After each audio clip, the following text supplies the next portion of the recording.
नमस्कार, sports can में आप सभी का बहुत बहुत स्वागत है। मैं हूं आनंद श्रीवास्तव। देश और दुनिया की तमाम खेल खबरों पर चर्चा के लिए आज हमारे साथ हैं वरिष्ठ खेल पत्रकार संजीव कुमार जी। संजीव जी, कार्यक्रम में बहुत बहुत स्वागत है आपका। नमस्कार, धन्यवाद। सभी क्रिकेट प्रेमियों की निगाहें कल सिडनी में होने वाले दूसरे मैच पर टिकी हैं। साथ ही साथ टोक्यो ओलंपिक से जुड़ी अपडेट भी है और टेनिस में फिक्सिंग का मामला भी उभरा है। इन सब पर आपसे होगी चर्चा, लेकिन सबसे पहले हेडलाइंस। भारत और ऑस्ट्रेलिया के बीच दूसरा 2020 मैच कल सिडनी में। वेस्टइंडीज के साथ न्यूजीलैंड पहले क्रिकेट टेस्ट मैच में जीत की दहलीज पर। जापान के प्रधानमंत्री ने कहा टोक्यो ओलंपिक सफल बनाना उनकी प्राथमिकता। और टेनिस खिलाड़ी स्टेनिस्लाव पोप्लोवास्की पर मैच फिक्सिंग के कारण लगा आजीवन प्रतिबंध।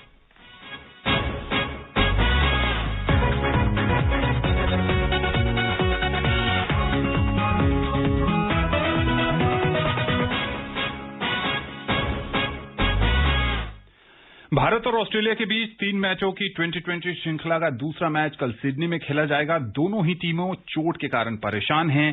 क्या है मैच रिपोर्ट, बता रही हैं दीपिका शर्मा। भारत ऑस्ट्रेलिया के बीच 3 मैच की T20 सीरीज का दूसरा और निर्णायक मुकाबला रविवार को सिडनी में खेला जाएगा। रविंद्र जडेजा की गैर मौजूदगी के बावजूद भारतीय टीम बेहद संतुलित और मजबूत नजर आ रही है। दूसरी ओर ऑस्ट्रेलिया के कई खिलाड़ी घायल हैं। खुद कप्तान आरोन फिंच के भी खेलने पर संदेह के बादल छाए हुए हैं। भारतीय टीम पिछली 6 T20 सीरीज से अजेय है तो आखिरी 5 श्रृंखलाओं में उसे जीत मिली। शिखर धवन, केएल राहुल के रूप में भारत के पास मजबूत सलामी जोड़ी है। जन्मदिन के अगले दिन बड़ा स्कोर खड़ा कर धवन देशवासियों को रिटर्न गिफ्ट देना चाहेंगे। पहले T20 में केएल राहुल ने अर्धशतक जमाया था, लेकिन रन गति बढ़ाने के चक्कर में अपना विकेट गंवा बैठे थे। तीसरे क्रम पर भारत के पास विराट कोहली जैसा मजबूत बल्लेबाज है। पहले T20 में मनीष पांडे को आजमाया गया था। पूरी वनडे सीरीज बाहर बैठने वाला ये प्रतिभावान खिलाड़ी जल्दी आउट हो गया था। उनके स्थान पर अगर श्रेयस अय्यर की टीम में वापसी हुई तो हैरानी नहीं होनी चाहिए। अच्छी लय में चल रहे हार्दिक पांड्या से फिर आतिशी पारी की उम्मीद होगी। पिछले मैच के हीरो रविंद्र जडेजा हैमस्ट्रिंग की वजह से पूरी सीरीज से बाहर हो चुके हैं। बावजूद इसके वाशिंगटन सुंदर के रूप में स्क्वाड में स्पिन ऑलराउंड विकल्प मौजूद है। सुंदर ने पिछले मैच में काफी किफायती गेंदबाजी की थी। बतौर कंकशन सब्स्टिट्यूट टीम को पहला T20 दिलाने वाले युजवेंद्र चहल की वापसी तय है।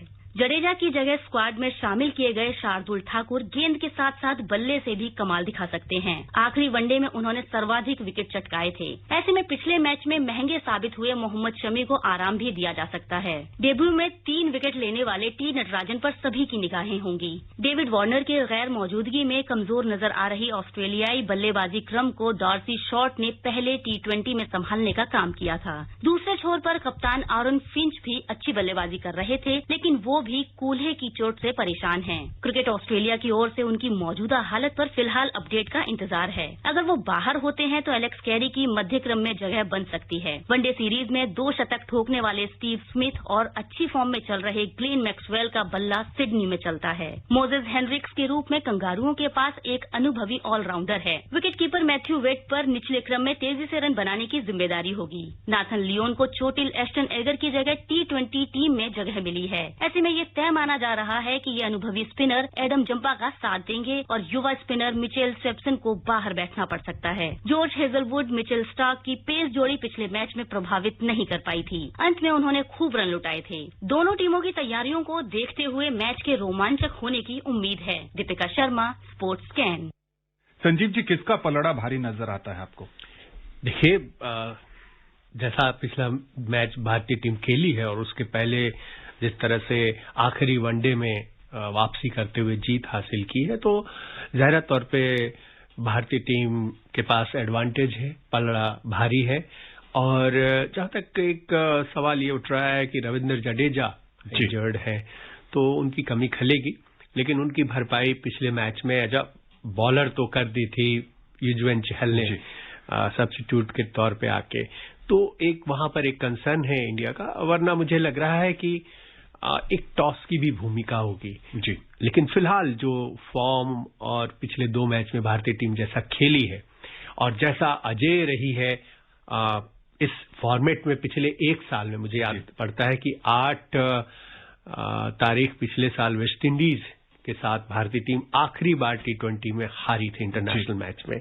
उसके बाद से कोई मैच इस साल नहीं हारी है, तो वो चाहेंगे कि ये पूरा साल ही बगैर हारे निकाला जाए। बैटिंग ऑर्डर में आप कोई बदलाव देखते हैं? मनीष पांडे खेलेंगे या फिर अय्यर को मौका मिल सकता है? देखिए, इसमें एक तथ्य ये है, मनीष पांडे ने रन नहीं बनाया, 8 कुछ रन बॉल खेल के 2 रन शायद ऐसा स्कोर था उनका, और एज ए बैट्समैन वो सफल नहीं रहे थे।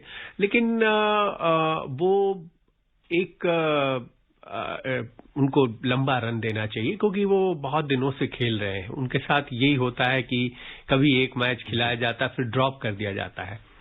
तो विराट कोहली देखना होगा कि उनके साथ कंटिन्यू करते हैं कि नहीं। और एक बड़ा दिलचस्प पहलू है, मैं एक रिकॉर्ड देख रहा था कि पिछले 20 मैचों में जब भी इंडिया से वो खेले हैं जी, वो भले ही रन नहीं बनाया हो उन्होंने, बट 20 मैच में वो रहे हैं तो इंडिया की टीम जीती है। क्या बात है। तो ये बड़ा दिलचस्प आंकड़ा है जी। तो कोई कप्तान चाहे, देखिए हर तरह से वो अच्छे हैं, रन करना ना करना, पिछले मैच में फ्लॉप रहे तो ऐसी बात नहीं है कि उनमें काबिलियत नहीं है।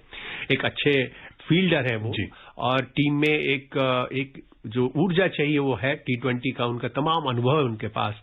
मुझे लगता है कि उनको कंटिन्यू करेंगे। और भारतीय खेमे में अगर बदलाव की कहीं गुंजाइश मुझे नजर आ रही है तो वही लग रहा है कि बॉलिंग में एक बदलाव हो सकता है कि शमी जिस तरह से सबसे महंगे रहे थे, भारतीय टीम जीती जरूर थी लेकिन उन्होंने ढेर सारे रन दिए थे, तो बुमराह को खिलाया जाए जिन्हें आराम दिया गया था। बाकी 11 मुझे नहीं लगता है कि बहुत छेड़छाड़ होगी, एक चहल खेलेंगे। जी बिल्कुल। दूसरी तरफ अगर मेजबान ऑस्ट्रेलिया की बात करें तो वापसी करने के लिए कल का मैच उन्हें जीतना होगा। बिल्कुल जीतना होगा, और उनको देखना होगा। हालांकि आरन फिंच ने ऐसा कहा है कि वो बहुत ज्यादा तकलीफ में नहीं है। पिछले मैच में ऐसा लग रहा था कि वो खेलेंगे नहीं खेलेंगे, लेकिन मुझे लगता है कि वो खेलेंगे। उनके बैटिंग लाइनअप में कुछ बदलाव कर सकते हैं, ऊपर नीचे कर सकते हैं, ये पॉसिबल है। और जहां तक बॉलिंग की बात है, मुझे लग रहा है कि बॉलिंग में एक आधी बदलाव वो कर सकते हैं। हो सकता है कि वो 2 स्पिनर के साथ खेलें, ये एक प्रोबेबिलिटी है उनकी तरफ। और जाहिर तौर पे वो जीतना तो चाहेंगे ही, क्योंकि ये 2 मैचों से हारने के बाद बाउंस बैक करेंगे। ऐसा कम ही होता है कि ऑस्ट्रेलिया में लगातार वो अपनी जमीन पे हारे। जी बिल्कुल सही कह रहे हैं आप। और हमारे जितने भी श्रोता हैं, अगर वो इस मैच से जुड़ना चाहते हैं तो आकाशवाणी से इस मैच का आंखों देखा हाल कल दोपहर 1:15 से हिंदी और अंग्रेजी में बारी बारी से प्रसारित किया जाएगा। इसे FM रेनबो और राजधानी चैनल के साथ अतिरिक्त मीटरों पर सुना जा सकता है। प्रसार भारती के YouTube चैनल पर भी इसका प्रसारण होगा। दक्षिण अफ्रीकी टीम की कोरोना जांच वायरस रिपोर्ट कल नेगेटिव आई है। इसके बाद अब इंग्लैंड के खिलाफ वनडे सीरीज की शुरुआत तय हो गई है। 3 मैचों की सीरीज शुक्रवार से केपटाउन में शुरू होनी थी, लेकिन मेजबान टीम का एक खिलाड़ी कोरोना जांच में पॉजिटिव पाया गया। इसके बाद मैच कल तक के लिए स्थगित कर दिया गया है। पहला मैच कल होना है। इंग्लैंड ने 2020 सीरीज 3-0 से जीती थी। वनडे श्रृंखला में अब कल यानी रविवार और सोमवार को लगातार 2 मैच खेले जाएंगे। इंग्लैंड का दौरा बुधवार को तीसरा मैच के साथ खत्म हो जाएगा। उधर न्यूजीलैंड और वेस्टइंडीज के बीच पहला टेस्ट मैच चल रहा है, जहां न्यूजीलैंड का पलड़ा भारी नजर आ रहा है। क्या है मैच का हाल, बता रही हैं चारू सक्सेना। न्यूजीलैंड की गेंदबाजों ने सिडन पार्क मैदान पर खेले जा रहे पहले टेस्ट मैच में वेस्टइंडीज को हार की तरफ धकेल दिया है। अपनी पहली पारी 7 विकेट पर 519 रनों पर घोषित करने वाली न्यूजीलैंड ने वेस्टइंडीज को पहली पारी में 138 रनों पर ढेर कर दिया और फॉलो ऑन के लिए बुलाया। आज तीसरे दिन का खेल खत्म होने तक न्यूजीलैंड ने वेस्टइंडीज की दूसरी पारी में उसके 6 विकेट 196 रनों तक गिरा दिए हैं। वेस्टइंडीज ने तीसरे दिन की शुरुआत अपनी पहली पारी के स्कोर बिना किसी विकेट के 49 रनों के साथ की थी। टिम साउदी ने 53 के कुल स्कोर पर जॉन कैम्पबेल को आउट कर विंडीज के विकेट गिराने के सिलसिले को शुरू किया। यहां से विंडीज लगातार विकेट खोती रही और पहली पारी में 138 रनों पर ही ढेर कर दिया। कप्तान जेसन होल्डर 25 रन बनाकर नाबाद रहे। क्रेग ब्रेथवेट ने 21 और जर्मिन ब्लैकवुड ने 23 रन बनाए। न्यूजीलैंड के लिए साउदी ने 4 विकेट लिए। काइल जेमिसन और नील वैगनर ने 2-2 सफलताएं अर्जित की। फॉलो ऑन मिलने के बाद दूसरी पारी खेलने उतरी विंडीज की स्थिति सुधरी नहीं। 89 रनों तक ही उसने अपने 6 विकेट खो दिए थे। ब्लैकवुड और अल्जारी जोसेफ ने फिर टीम को संभाला और दिन का खेल खत्म होने तक 7वां विकेट नहीं गिरने दिया। दोनों ने 107 रनों की साझेदारी कर ली है। ब्लैकवुड 98 गेंदों पर 9 चौके और 2 छक्के लगाकर 89 रन बनाकर नाबाद हैं। जोसेफ ने 73 गेंदों का सामना करते हुए 59 रन बनाए हैं। उन्होंने अपनी पारी में 9 चौके और 1 छक्का लगाया। Charu Saxena, sports scan. Sanjeev ji, front foot पर मेजबान न्यूजीलैंड।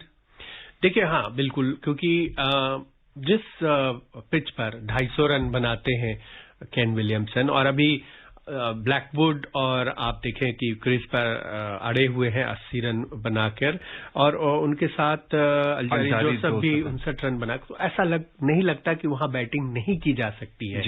लेकिन तारीफ करनी होगी उनके बॉलर्स की।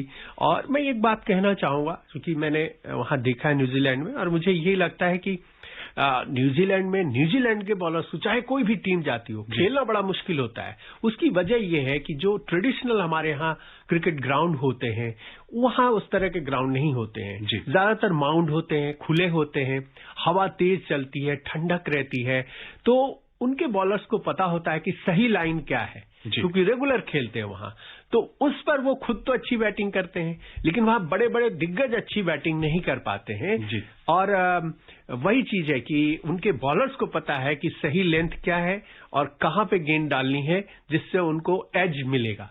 तो ये उनको एडवांटेज दिलाता है। तो देखिए, उसी पिच पर जब वो अड़ गए चर्मेन ब्लैकवुड और अल जोसेफ, तो एक लंबी पार्टनरशिप हो गई। पहले इनिंग्स में उन्होंने बैटिंग की तो बहुत अच्छा नहीं खेल पाए, उसके पहले 250 रन बनाए, 251 रन हाईएस्ट टेस्ट स्कोर बनाया केन विलियमसन ने। तो यहां बैटिंग मुश्किल नहीं है, लेकिन उसके बारे में आपको पता होना चाहिए, जो कि अब जोसेफ और ये समझे हैं, लेकिन लेट हो गया है। अब वो मुश्किल लग रहा है कि अब चौथे और पांचवें दिन वो रुक के अपनी टीम को वहां से बचा ले। इस श्रृंखला के शुरू होने से पहले जो गैरी स्टीड है न्यूजीलैंड के कोच, उन्होंने कहा था कि हमने सिलेक्टिव प्लेयर्स को रेस्ट दिया है टेस्ट श्रृंखला के लिए, और उनमें विलियमसन भी शामिल थे। तो उनकी स्ट्रैटेजी वर्क कर गई? बिल्कुल, देखिए, वो स्ट्रेटेजिकली तो वो उन्होंने जो है ऐसा एक बयान दिया था, लेकिन आप देखिए फिर उसका नतीजा सामने दिख रहा है। और जैसा मैंने कहा कि न्यूजीलैंड में न्यूजीलैंड के साथ खेलना एक बहुत चैलेंज होता है, हर एक बैट्समैन के लिए, हर एक टीम के लिए। जी हाँ, बिल्कुल। और ये देखना दिलचस्प होगा कि ब्लैकवुड और जोसेफ कल किस तरह का प्रदर्शन करते हैं। हार टालना तो बहुत मुश्किल यहां से लग रहा है, लेकिन क्रिकेट में कुछ भी संभव है। दिग्गज ऑलराउंडर कोरी एंडरसन ने न्यूजीलैंड क्रिकेट का साथ छोड़ दिया है। वो अब अमेरिका के लिए खेलेंगे। उन्होंने अमेरिका में मेजर लीग क्रिकेट 2020 के साथ 3 साल का करार किया है। उन्होंने अपने करियर में न्यूजीलैंड के लिए तीनों फॉर्मेट में मिलाकर 93 मुकाबले खेले। कोरी एंडरसन ने न्यूजीलैंड की तरफ से सिर्फ 36 गेंदों पर शतक लगाकर वनडे में सबसे तेज शतक का रिकॉर्ड भी बनाया था। हालांकि बाद में दक्षिण अफ्रीका के एबी डिविलियर्स ने उनका यह रिकॉर्ड तोड़ दिया था। नवंबर 2018 में उन्होंने न्यूजीलैंड के लिए अंतिम अंतर्राष्ट्रीय मुकाबला खेला था। संजीव जी, ये खबर इसलिए थोड़ी सी महत्वपूर्ण हो जाती है, क्या अब पैसा क्रिकेटरों के लिए देश से बड़ा नजर आने लगा है? देखिए, क्रिकेट में अभी पिछले 15 साल का इतिहास है। एक बहुत पहले 80 के 70 के दशक में जो कैरी पैकर शुरू हुआ था, फिर वो लगा कि अब क्रिकेट का क्या रूप होगा, स्वरूप होगा, लेकिन फिर वो मामला दब गया। क्रिकेट वर्ल्ड कप वगैरह होने लगा, कुछ पैसे भी आने लगे क्रिकेट में, लेकिन फिर क्रिकेटर्स को ये जो लीग्स शुरू हुई है पिछले 15 साल के बाद कहें तो उसमें दुनिया भर में उनके पास ऑप्शंस हैं। लेकिन ये क्रिकेट जो प्रशासक है उनको सोचना होगा, क्योंकि आप देखिए फुटबॉल में भी ऐसा है। अब ब्राजील का खिलाड़ी आके और इंग्लैंड में खेलता है, और उधर अर्जेंटीना का खिलाड़ी स्पेन में खेलता है, और अभी दुनिया भर के और भी खिलाड़ी इंडिया में आके खेल रहे हैं। लेकिन इसका कतई मतलब नहीं है कि वो देश से नहीं खेलना चाहते। हर एक खिलाड़ी फुटबॉलर, चाहे वो मेसी हो, रोनाल्डो हो, या पहले के भी माराडोना हो, जब की बात करें, अगर उस समय भी क्लब फुटबॉल था तो वो अपने देश के लिए खेलना चाहते थे। बिल्कुल ठीक। और ये विंडो बनाया हुआ है फीफा ने, वो इंटरनेशनल एक ब्रेक देते हैं, और वो अपने क्लब के लिए भी खेलना है और उनको अपने देश के लिए भी खेलना है। तो ये वाली चीज यहां शुरू करनी होगी और आईसीसी को इस पर विचार करना होगा। ऐसा नहीं कि आपने जैसा कहा कि देश से बड़ा क्लब हो जाए, और ये जो क्लब क्रिकेट लीग क्रिकेट करा रहे हैं, मोस्टली ये T20 लीग ही है, वो उसको भी एफिलिएशन हासिल है संबंधित देशों से। तो सबको मिलके, और कोई बहुत ज्यादा देश नहीं है, फुटबॉल की तरह 200 प्लस देश नहीं खेल रहे, फीफा के मेंबर नहीं है। एक्टिव जो देखें तो 10, 12, 15 देश ही क्रिकेट में बहुत ज्यादा एक्टिव है। तो इन सबको मिलके एक विंडो बनाना होगा लीग्स के लिए। और जैसे देखिए कि फुटबॉल में हर जगह लीग लगभग एक साथ चलते हैं, तो उसी तरह क्रिकेट में भी एक विंडो बनाना होगा और इंटरनेशनल ब्रेक देना होगा, जहां पे इंटरनेशनल शेड्यूल हो, फिक्चर्स हो। तो नहीं तो वही होगा, सारे प्लेयर्स कुछ न कुछ बहाना बना के देश को छोड़ेंगे, क्लब के लिए खेलेंगे। देखना है कि आईसीसी आने वाले समय में इस पर क्या रुख अपनाता है। भारतीय पहलवान से mixed martial arts MMA fighter बनी रितु फोगाट ने एक और सफलता हासिल करते हुए देश का नाम रोशन किया है। रितु फोगाट ने लगातार चौथा एमएमए चैंपियनशिप खिताब अपने नाम किया है। रितु ने बेहतरीन प्रदर्शन दिखाया और फिलीपींस की जोमारी टोरेस को वन चैंपियनशिप के पहले दौर में तकनीकी नॉकआउट में हरा दिया। रितु ने अपने पेशेवर करियर में अपराजित रिकॉर्ड को अब तक कायम रखा है। कप्तान सुनील छेत्री के पेनल्टी पर किए गए गोल के सहारे बेंगलुरु एफसी ने कल गोवा के बेम्बोलियम के जीएमसी स्टेडियम में चेन्नईयन एफसी को 1-0 से हराकर इंडियन सुपर लीग के 7वें सीजन में अपनी पहली जीत दर्ज की। आज टूर्नामेंट में पहली बार खेल रही ईस्ट बंगाल लगातार 2 हार झेलने के बाद वास्को डिगामा के तिलक मैदान पर नॉर्थ ईस्ट यूनाइटेड का सामना कर रही है। नेपोली ने अपने पूर्व कप्तान डिएगो मैराडोना के नाम पर स्टेडियम का नामकरण किया है। नेपल्स शहर परिषद ने स्टेडियम सान पाउलो का नाम स्टेडियो डिएगो अर्मांडो मैराडोना रखा है। क्लब ने संक्षिप्त ऑनलाइन बयान में कहा है कि नेपोली आज के फैसले से खुश है। मैराडोना का पिछले सप्ताह अर्जेंटीना में दिल का दौरा पड़ने से निधन हो गया था। नेपोली में उन्हें श्रद्धांजलि देने के लिए बड़ी तादाद में प्रशंसक जमा हुए थे। उन्होंने क्लब को 1987 और 1990 में सेरे आ खिताब, 1987 में इटालियन कप और 1989 में यूएफए कप दिलाया था। एक बड़े खिलाड़ी को बड़ा सम्मान। देखिए, नेपोली अब जब क्लब में छोटा सा वहां पे एक क्लब और छोटी सी जगह है जी, और ये उसको दुनिया के नक्शे में लेके आए मैराडोना जी। उस समय जब उन्होंने खेला तो बहुत लोग नहीं जानते थे। तो आज मैराडोना भले ही वहां अर्जेंटीना के हैं, लेकिन नेपोली में उनके जो फैंस हैं, आप वहां जाइए तो देखिए कि हर जगह दीवार पे उनकी तस्वीरें दिख जाएंगी, टी शर्ट्स है, कैप्स हैं, लोग पहनते हैं। तो इतना सम्मान है। और जिस तरह से अर्जेंटीना में लोगों ने शोक मनाया, मातम मनाया, दुनिया भर में ने शोक मनाया, बट वहां पर ऐसा लग रहा था कि कोई उनका अपना नहीं रहा। तो ये पहले ही उन्होंने घोषणा कर दी थी, अब उसको बहुत जल्द उन्होंने देखिए इम्प्लीमेंट भी कर दिया। जी बिल्कुल। टोक्यो ओलंपिक से जुड़ी खबर यह है कि जापान के प्रधानमंत्री योशिहिदे सुगा ने कहा है कि टोक्यो ओलंपिक को सफल बनाना उनकी सबसे बड़ी प्राथमिकता है। आइए सुनते हैं इस पर वीरेंद्र कौशिक की एक रिपोर्ट।